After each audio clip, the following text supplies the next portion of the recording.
Hello, my love. Over the last couple of weeks, I've received quite a few notes about my latest podcast episode. And one of the things that has come through loud and clear is that listeners have felt that the biggest element of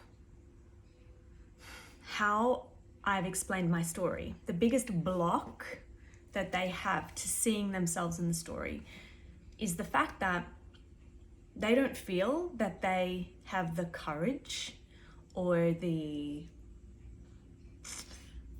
willpower to go through whatever it is that they feel needs to be done.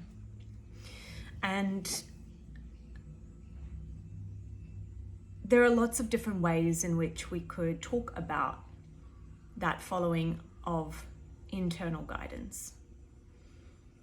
It's got to do with confidence, it's got to do with trust, it's got to do with all of these almost emotional barriers that we have towards ourselves and our lives. I think one of the things that's just not discussed is the fact that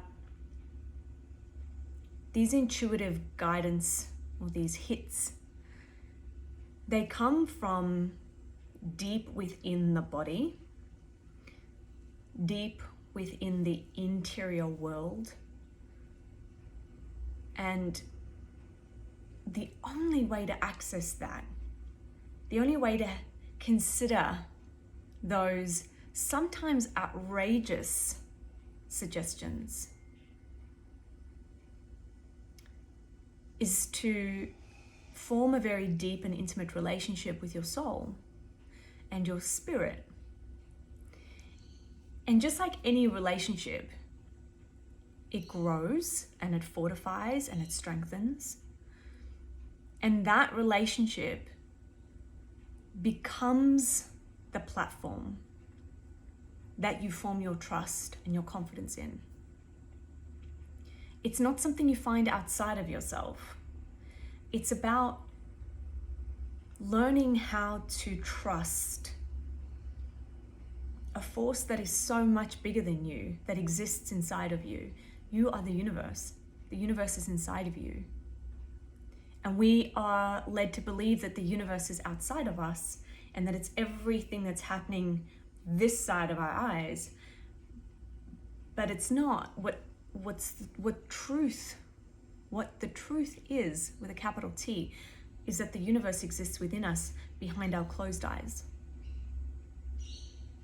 And so if you really want to develop trust, strength, confidence, courage, you have to become really still.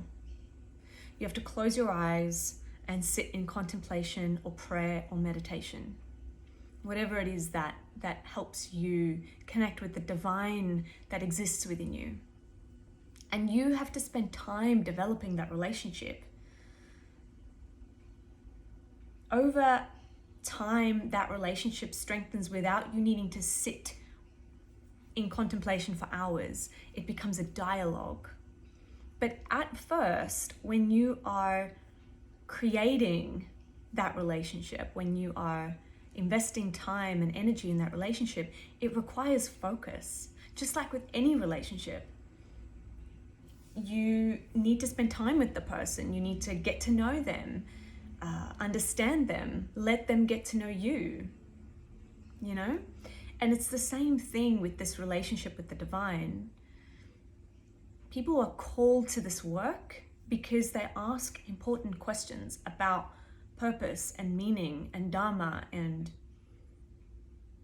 questions that cannot be found in a book. Questions that cannot be answered by anyone else but you and your connection with the divine that exists within you. So going to do a course or reading a book or speaking to someone who gives you advice and tells you what to do,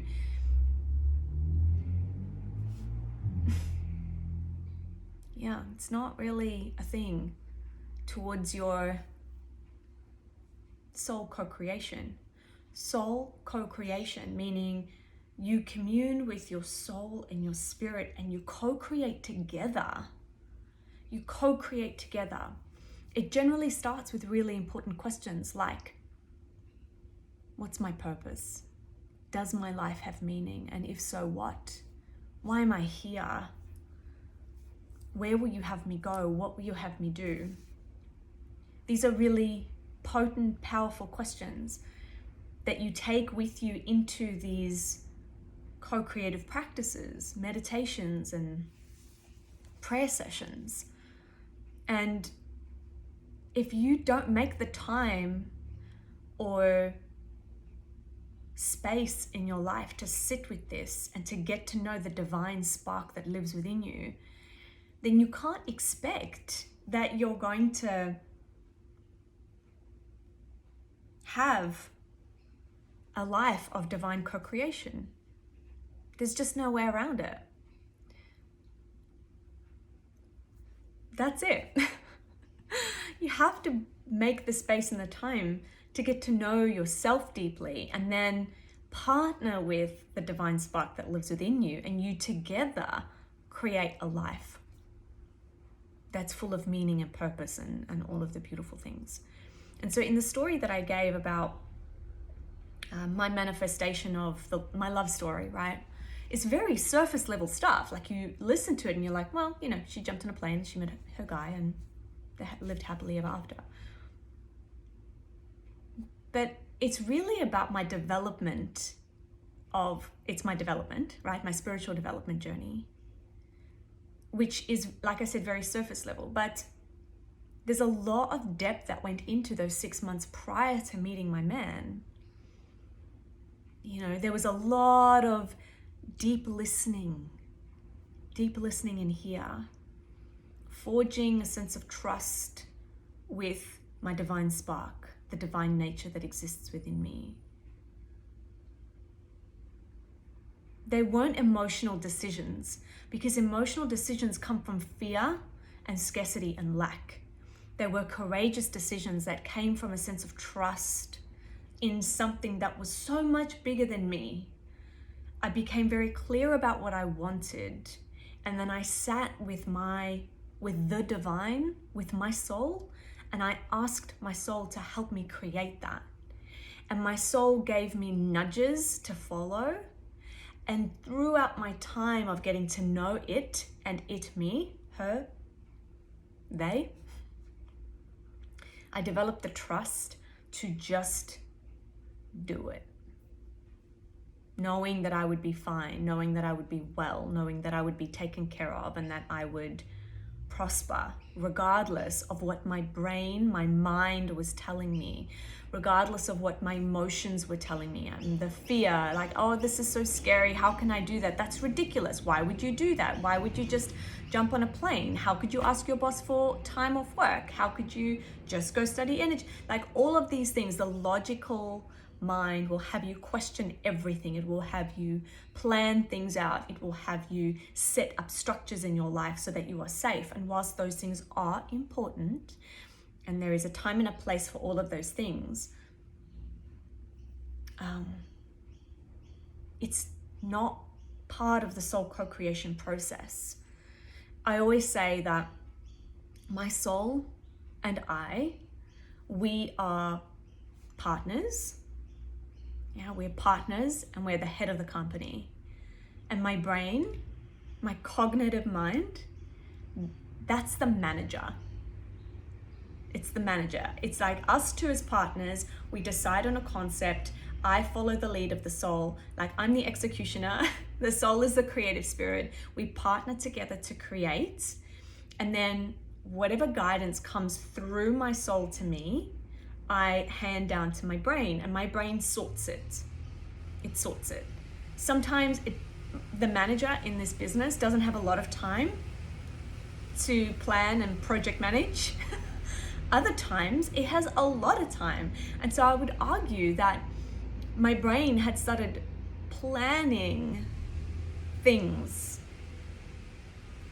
in advance. Like, you know, I'm going through something at the moment that I've mentioned it before in one of my posts, but I'm not ready to speak about it. But the point is that I'm going through something at the moment, and my soul has given me guidance on what needs to be done in order for me to create what I want. Okay. And so I'm recalibrating. I'm like, okay, I'm handing it down to my brain, and my brain's like project managing the situation, and it's coming up with solutions and plans, and it's putting things down on paper, and it's helping me to compartmentalize certain projects that need to be accomplished before I can leap into action. Now, what you don't see is that compartmentalizing and project planning. What you will probably see as an onlooker, and when I tell the story, I won't tell the part of my plan, my brain planning, because I don't know, it just doesn't come up. But what you will see is that I just made a rash decision, and this is what we're doing, and now all of a sudden everything's different. You know? That doesn't mention the fact that there's been a planning process that's taken place. Now, that's the way I work. That's the way I function. My brain is constantly taking direction from my soul and from me, the personality, my soul and my spirit. My spirit is my energy. It's all of the layers of my various energy systems. And then my brain is the manager that takes that and makes it happen in the material world.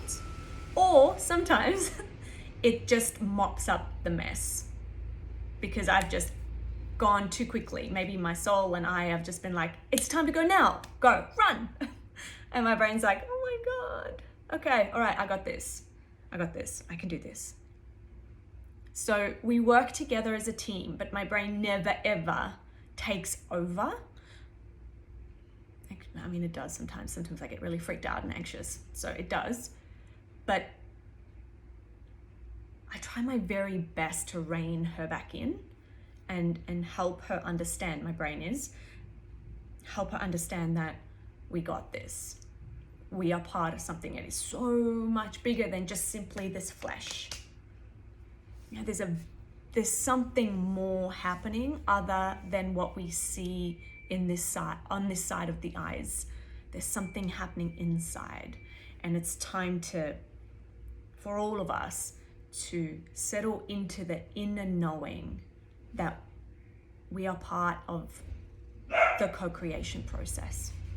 All right, my friends.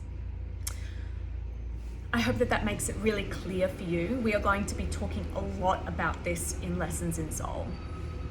This is the stuff that we're going to be digging deep into for Lessons in Soul. And it's not a process of ticking this off and, you know, theoretically learning this and that and the other. I can promise you that all you need to do is listen to the transmission, which is to say, listen to the weekly calls. They'll be available for you on audio or on video, or if you want to attend them live, that's a-okay. You just need to listen, intentionally listen, actively listen to my words and allow the transmission to change you. So whilst Lessons in Truth is a theoretical understanding of energy, you have to really focus and understand what's happening.